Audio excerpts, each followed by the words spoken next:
Hi, for those of you who don't know, my name is Cam, and we are here today in collaboration with the Brand Collective for a part two conversation with the founder of Drenched Cycle Studio. Kellie James. And welcome back. So it's Yeah. been a lot in a year. It's been one whole It year. has, it has, it has. It has been, a lot has changed since the last time we spoke. Um, First of all, thank you for having me on your show. Oh, you're welcome. Let me just say that a lot has changed for me and a lot has changed for you. So I'm very appreciative that you asked me to come back and sit down with you a year Sure, because later. last time was fun. So we want to get into some of what you got going on Let's get into it. now. So just a brief recap for anybody who didn't see our last video from a year ago, where we kind of talked about the struggles of starting a new business and it almost closing in the same start and stop time, all within year one. You're right. First 6, 7, 8 months, right? Yeah. So now we kind of want to get into where are you now? What's different? What's changed, or what's the same? Yeah, so I think, and correct me if I'm wrong, but I believe the last time we spoke, I had just secured funding. Mm-hmm. I ended up being able to secure funding from a private equity company called Ackerman. So since that time, we have fully relaunched, and it has been all systems go. Drenched has not slowed down at all. I mean, we've been moving at a very, very fast pace. Complete night and day experience from the first time I launched when I was just by myself with no help, trying to figure it all out, to relaunching where I actually have a system behind me and I actually have a team. It's not just me now. I think it's a total of right under 20 people. 20 people. Yeah, I have ten instructors, 5 front desk staff, and then Wow. people that work with me on the behind the scenes to help with like marketing and Google ads. It's a lot of us. People just think it's me, but it's not. I have like a plethora of people that is assisting me to make sure that Drenched is successful. So yeah. That's definitely different because I want to say the last conversation, you were the team. Yeah, I was the Yeah, team. it was you. So with all of that being said and all of those big changes, having a full run team, because 20 people, that's a lot of people to kind of manage around. Hmm. What would you say is different your first year versus now? Support. Um, Definitely support. Just learning a lot of, I fell down a lot in the first go round, just not really knowing what I was doing, Hmm. trying to figure everything out, trying to think that I had to figure everything out. That was a very humbling experience for me, almost losing the business, having to accept that I'm probably going to lose the business. And basically for me it was like a holy grail. I ended up meeting the right person at the right time at the last minute. I was about to say, wasn't that kind of like on the last Oh, it second was of it the was last it, day it at was the the last last time? second of the last day at the last minute. So it Yeah, because I almost had was all a no-go. You had gave up for a second. I did. I'm not even going to front. Yeah, I was like, this is done because I didn't know I was where I was going to get the money from. You remember? I'm like Right. running around trying to pitch to different people. And you had one and it was supposed to I happen and had they one guy waste. disappointed Yeah, you. I had one guy. He wasted 3 months of my time. Wow. Gave me a verbal commitment, and at the last minute, he was like, "Yeah, so I don't want to do this anymore." I mean, and it was a lot of that, right? Just Just abrupt. No follow abrupt. through. Nope. And people don't care because it's not Because it's theirs. not theirs. It's not their story. So speaking of the story, so since you had to go through all of those obstacles, right, for this business that passionate about, where did the name Drench come from? That is a really good question. I'm happy you asked because a lot of people ask me that. And it's so funny that you're asking because the first thing when I tell people the name of the studio, the first thing everybody says is that is an amazing name. That's a very catchy name. So drenched came from the feeling that I wanted people to leave with. Okay. When people come to Drench, I wanted them to come into a very welcoming environment, but I wanted them to leave feeling like they gave it their all. You know what I'm Okay, and they saying? completely They're drained, drained. but in a happy way, right? Right. You ever like work so hard for something and then at the end of the day when you get home, you're like tired, but you feel good about it But because you you have that know, gratitude. yeah, Yeah. and so that's where drench comes from. It's like Okay. leaving it all on the table. You did everything that you could do to get through that workout, and when you leave, you're leaving feeling better than how you came. And that's where the name drench comes from. I like that. Yep. And outside of that, so that's on a personal level, but on a business level, I wanted something that I felt like was marketable. Even from conception, I always thought that Drench was a brand that could be international. And so when I thought about what I was going to name the business, I wanted something that could be marketable, and I wanted something that could go on a t-shirt or something that could go on a water bottle. And so I just thought it was Or a a really, billboard. or a billboard.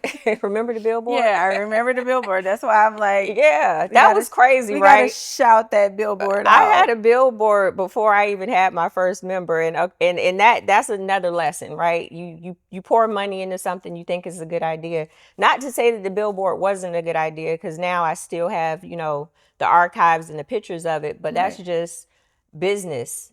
You So do don't you think that was not necessarily bad marketing, but marketing that wasn't on time? correct. That was something that could have waited, and there were many more things that could have been in front of it. Absolutely. Absolutely.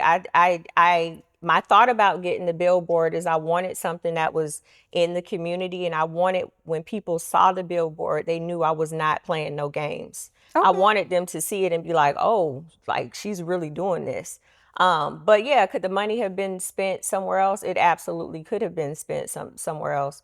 Would I do it the same way over again? Just because I'm a firm believer of everything happens the way it's supposed to, I can't say that I would have done that differently, but just thinking back on it, and if I were to give someone else advice, I would probably say, yeah, let's spend your money on something a little bit different for sure. Right. Yeah. I agree with you. I think everything do happen for a reason. And I Yeah. think you have to be what they say somewhat delusional in the things that you do for it to work. I was very So delusional. that confidence or that joy that you had is what pushed you through those hard moments. Yeah. Because when you stood in front of that billboard, you was firm on your decision of what you was doing. So I think in that regard, you did the right thing Thank because you. it told your story of how passionate and driven you was for this business, for this thing. Because you Yeah. was willing to commit to it. You was willing to pay for it and Yeah. put it out there for everybody to see. So you can't never take nothing away from that. No, you can't. But when you know better, you do better. So that now on the back end, you like, absolutely not. I Yeah. did something different. So what would be one thing you would have done different? I would have made sure before I opened that I had at least 6 months in reserve for emergencies. When I launched Drenched, I really naively just thought that all that mattered was a good location. I had a great location. I knew I had free parking, which I thought was like a huge big deal in Midtown, It being able to is. say that you got free parking. I knew that at the time there was really no competition because other spin studios that were within, I want to say maybe within a 2 mile radius, had closed down. Mhm. And so for me, I was like, well, I have great parking, I'm in a great location, and all of the people that were going to those other studios, they need somewhere to come. So I honestly did not think it was going to be hard to be able to pack Drenched out. I thought people would basically come and find me because I was the only person in the area, and that's just not the case. Right. So now that you have a steady flow, what do your days look like now? Like, do you feel like that population of people that you were expecting, do you now have that? Like, are people just coming there now because they know, or? So it's really, the Drench has been doing great, but it took a year. It was not, I don't want anybody to think that anything was given or handed to me. It took a year plus for us to really start gaining traction. Like honestly, we're just now starting to gain traction. And I feel like a lot of it was just all of the seeds and all of the hard work that went into 2025 is just now starting to blossom. Mm. A lot of it has been word of mouth. We have really good reviews. And a lot of it has been old school, organic. Guerrilla marketing? Yeah. Get like out there. building relationships with people, different organizations that I've partnered with that I've allowed to come in, that's able to pretty much put the brand in front of people that I might not be able to touch. The old school guerrilla marketing has worked very well, and of Mhm. course word of mouth has worked very well because I don't have a really big marketing budget or anything like that. Okay. So, out of all the things that you can say from start to now, what would you call your biggest wins? The people that I've brought on, I think I'm really good at picking talent. And this Dren- is your team or your like everybody, your okay. everybody. Drench would not be it. Honestly, it would not be half of what it is now if it wasn't for the choices that I made with the people that I've hired to work there. Because at the end of the day, what people don't realize is I am not a spin instructor, people.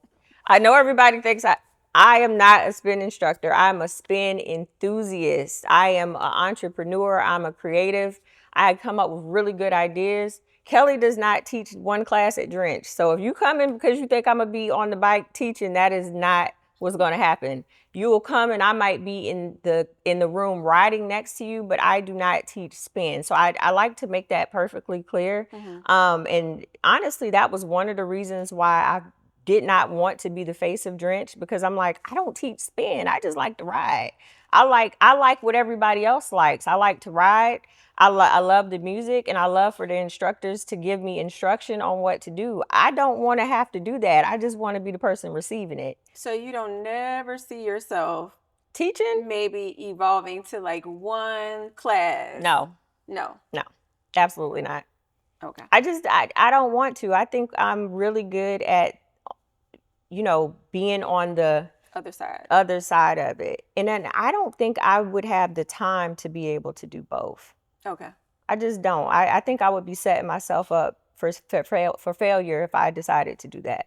That's fair. Yeah. So since you guys cannot come and take a Kellie class, what is your advice on what's your favorite? So what's Kellie favorite? And that's not instructors, guys. This is I was gonna energy. say, This is not about instructors. This is about energy. Do you like your class to be fast? Do you like a more hip hop type of thing? Are you into like slow burns? it's really all about the music. So whether that's, I don't know, Lil Kim or Biggie or Cardi Themes? B or whatever it is, it's about the music for me. Mm-hmm. And I'm a music girly. So as long as the music is hitting, I'm about the class. It can be fast, it can be slow, it can be whatever. But as long as the music is speaking to me, then I'm going to enjoy the class. Okay. Yeah. And then, of course, the instructors, the energy that comes off of that podium is everything. I'm a huge energy person as well. So it's just something about coming into a dark room and nobody judging you and being able, Everybody's just on the same yeah, page. everybody's on their own, doing their own thing. It's just something about it that I just absolutely love it. It's really hard to put in words. So, do you have a time of day that you like? Because I know you can take morning classes or You you could take can. evening classes. So, what's your vibe on that? Like, I'm the are you a afternoon girly. yeah I want to be in my that brain. I want to be the morning girl, the one that's waking up at 5:30 and mhm. I'm got my little outfit and I'm about to go get my workout. That is not me. So you want to be the? I think we all want to be that I girl do, that starts the day off but that like ain't that. me. That is not me. And I'm not even gonna sit up here and play with you and make it seem like it's me, because it ain't. I'm the person that's gonna work out in the afternoon. I like that. I'm an afternoon workout kind of person myself. So, what do you think you've learned the most in starting a business? So I know previously you did some project management stuff. So from managing other people's projects to managing your own project, what's your takeaway? I think one of the biggest and hardest lessons that I've learned since launching Drenched is just, and I had to learn this the hard way. There are no friends in business. And as much as I did not want to believe that, it is true. Business is business, and you have to be able to separate business from friendship, as hard as that is sometimes. When it comes to business, it's black and white. And I had to learn a lot of really tough lessons in thinking that friendship outweighed business. Because for me it did. Like when I went into business relationships, it's like if we're friends, we friends. Like my Right. word is bond. If I say I'm gonna do something, I'm gonna do it. My loyalty as a friend trumps business, but other people don't see it that way. And I've had people do some not so nice things, you know, but for them it's like, well, this is business. Yeah, Right. we friends, but this business, and business is about money. And so that was probably the hardest thing I had to learn. The second hardest thing I had to learn is how to have tough conversations. Because I'm just naturally a friendly person. You know, I'm naturally a friendly person. I don't like to hurt people. Right. I don't like to have difficult conversations. And that was something that was really tough for me in the beginning. And I just, it's like you just got to put your big You girl gotta do panties it. on it. And I had to learn how to really separate business from friendship and how to really have tough conversations with people because sometimes you don't have a choice. So Right. those were probably the two hardest lessons I had to learn. Yeah. Tough conversations are hard because, and friendship and business is hard if everybody's not on the same page Correct. because one person may be money driven and another person may be passion driven. Yep. So you will have people that will come and will do everything for you, not thinking one thing about money, knowing on the back end it comes. Mhm. And then you have another person who won't even step foot in the door Mhm. until the conversation and money has exchanged hands. Absolutely. And there's no right or wrong in it. I guess it's just about, how people see things and, Yeah. and what they value, right? So And I will say this, another hard lesson I had to learn when it comes to business is if it's not in writing, it does it not don't exist. exist. So trust me, I was the handshake girl. Oh, you did a lot of Oh, I did a lot. on my word type Yeah. of Oh, I thing. did a lot of handshake deals because to me, it's like my word. I know me, right? So if I say I'm going to do something, my word is bond. So I'm assuming that the same applies for you, especially if Right. I know you. I don't have a reason not to trust, but no, you can't do that. Right. You absolutely can't do that. When it comes to business, I'm getting my Write it lawyer down and we signing contracts. immediately before you change your mind. What does Ti say? Expeditiously. Expeditiously. That part. Yeah. Like, Yeah, expeditiously, yeah. immediately, like before you can change your mind. Absolutely. Absolutely. So, how has your community support played into your comeback? Drench's community is beautiful. I could not have dreamt it up. I the way that Drench's community has come to support me is tear jerking. Like, That's and I think a lot of it is just people realize that I'm genuine, mm, and they have gravitated towards it. And when I start telling people my journey and the fact that I don't try to make it seem like it's something that is not, like I'm not the entrepreneur that's trying to make it seem like everything was easy or that I've just had it so great. You know, like I tell the real story. This has been the hardest thing I've ever had to do in my entire life. The right. hardest thing I've ever had to do in my life. And there has been multiple times where I wanted to quit. Cause you know, when things get really, really Tough. hard Hmm. and it got extremely tough, you know, a lot of things that I don't think I would say in front of the camera. But it got extremely tough and there were times where I was just like, I can't. I can't, I don't want to. It wasn't even I can't, it was just I don't I want to do don't this want no to. more. So, on those days, what pulls you back? Like, what brings you back when you have had reached your absolute rock bottom? Because the point you made about entrepreneurship is important. A lot of times people do feel like entrepreneurship is easy. Social media makes it look like it's a very fun, Yeah. exciting, thriving thing. They don't see the nights that you don't eat. They don't see Mm-hmm. the nights that the months you don't make your business don't make no money. Girl. They don't see none of those things. Yep. They only see the highlight reel. Yep. So what do you think pulls you back in when you have hit that wall and you don't I, want to so keep going? so in the times where it got really, really rough and I was like uncontrollably crying and things like that, like when it was really, really bad, it was, well, first of all, it was God. But it just so happens I would get a random text message. Like I just got one the other day, like a random text message where someone would text me and say, I just want you to know. I see you. Mm-hmm. I just want you to know that I'm proud of you.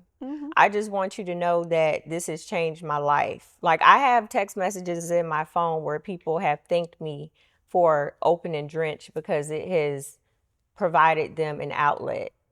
I have text messages in my phone where people have sent me before and after pictures of body Oh, transformations. nice. Yeah, where like people are like losing weight. I have text messages in my phone where people have said that their cholesterol numbers have dropped. That's awesome. Yeah, and so and I'll when I'm having a low moment, I'll just go back to those because I created a folder, and I'll just start reading.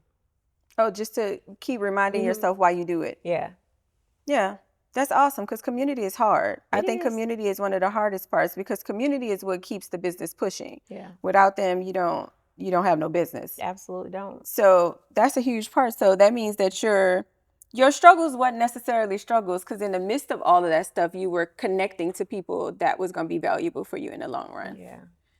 And I guess we can talk about what advice would you give someone else wanting to start a business who just straight out the grass, don't know nothing, just all they know is the love they have for whatever, For a thing. yeah, for a thing.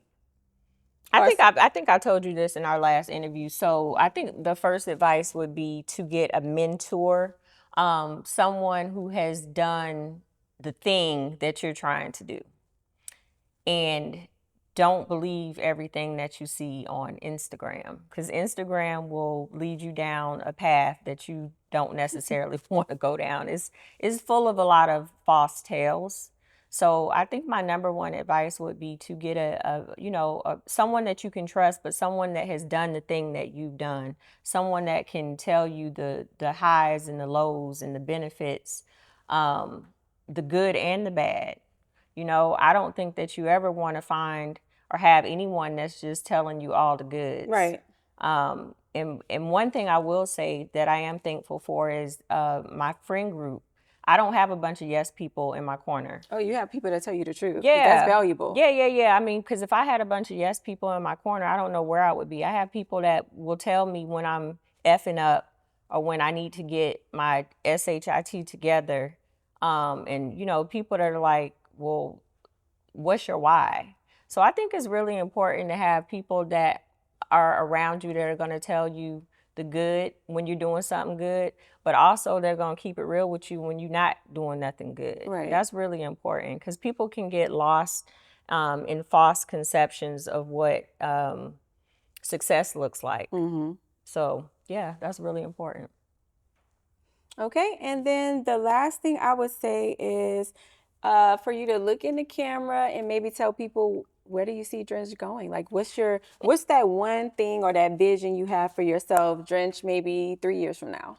All right, so I am definitely probably the epitome of delusional, right? But I wholeheartedly believe that Drenched is going to be an international business. I wholeheartedly believe that we're going to have multiple locations. I wholeheartedly believe that Drenched is going to evolve into something that is just not fitness. I don't know what that next evolution is going to be, but I think that this is something bigger than, no, let me correct that. I know that this is something bigger than just a spin studio. Drenched is a lifestyle. It's a lifestyle brand. And so where it's going to be in the next 3 years, I don't even think my imagination has fully grasped the concept of how big this is going to be, but I know in my spirit and in my heart it's going to be way bigger than anything that I ever imagined. Well, we are here and we can't wait to have this conversation again. Ooh. So that every year, we could do a little something and let the people know, like, what's going on, what's new, where you going, and maybe they could get a highlight reel of what that extravagant, big, international thing is. Yeah. As you grow. Yep. Well, continue. We enjoyed your story. Thank you. As always. And thank you for sitting with us. And thank you for having me. It's always a pleasure coming here and talking to you. Yeah, it's always fun.